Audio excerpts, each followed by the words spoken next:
Unique world education centre ദുബായിൽ പ്രവർത്തനം ആരംഭിച്ചു. പ്രൊഫഷണൽ കോളേജ് പ്രവേശന പരീക്ഷാ പരിശീലനത്തിൽ ശ്രദ്ധേയമായ PC തോമസ് കോച്ചിംഗ് സെന്ററിന്റെയും റോബോട്ടിക് പഠനങ്ങളുടെയും സമന്വയ കേന്ദ്രമാണ് unique world education centre. Dubai കരാമയിലെ ഹംസ കോംപ്ലക്സിലെ യൂണിക് വേൾഡ് ബിസിനസ് സെന്ററിലാണ് യൂണിക് വേൾഡ് എഡ്യൂക്കേഷൻ സെന്റർ പ്രവർത്തനം തുടങ്ങിയത്. പാണക്കാട് സയ്യിദ് സാദിഖ് അലി ശിഹാബ് തങ്ങളാണ് സെന്ററിന്റെ ഉദ്ഘാടനം നിർവഹിച്ചത്. Professor PC Thomas, unique world business centre managing director TM Sulaiman, Calicut സർവകലാശാല മുൻ vice chancellor doctor Abdul Salam എന്നിവരും ഉദ്ഘാടന ചടങ്ങിൽ പങ്കെടുത്തു. PC തോമസ് കോച്ചിംഗ് സെന്ററിന്റെയും റോബോട്ടിക് പഠനങ്ങളുടെയും സമന്വയമായിട്ടാണ് യൂണിക് വേൾഡ് ബിസിനസ് സെന്റർ ഒരുക്കിയിരിക്കുന്നതെന്ന് മാനേജിംഗ് ഡയറക്ടർ സുലൈമാൻ TM പറഞ്ഞു. മെഡിക്കൽ എഞ്ചിനീയറിംഗ് പ്രവേശന പരീക്ഷയ്ക്ക് തയ്യാറെടുക്കുന്നവരെ ഉദ്ദേശിച്ചാണ് PC തോമസ് ക്ലാസുകൾ യൂണിക് വേൾഡിൽ നടത്തുന്നത്. 8 മുതൽ 12ാം തരം വരെയുള്ള കുട്ടികൾക്ക് ഇവിടെ പരിശീലനത്തിന് ചേരാം.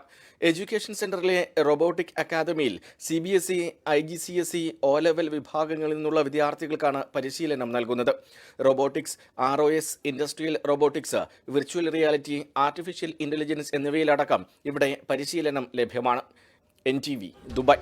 ജനങ്ങൾക്കൊപ്പം, വാർത്തയ്ക്കൊപ്പം, നന്മയോടൊപ്പം. NTV UAE to the world.